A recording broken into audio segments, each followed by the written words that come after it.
Checkpost कहाँ हो? यहीँ हो चेक गर्ने? यहाँ आर्मीको पार्किङ छ।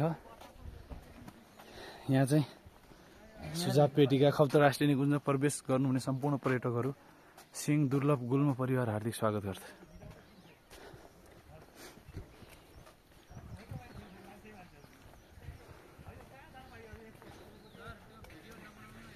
ए हस्।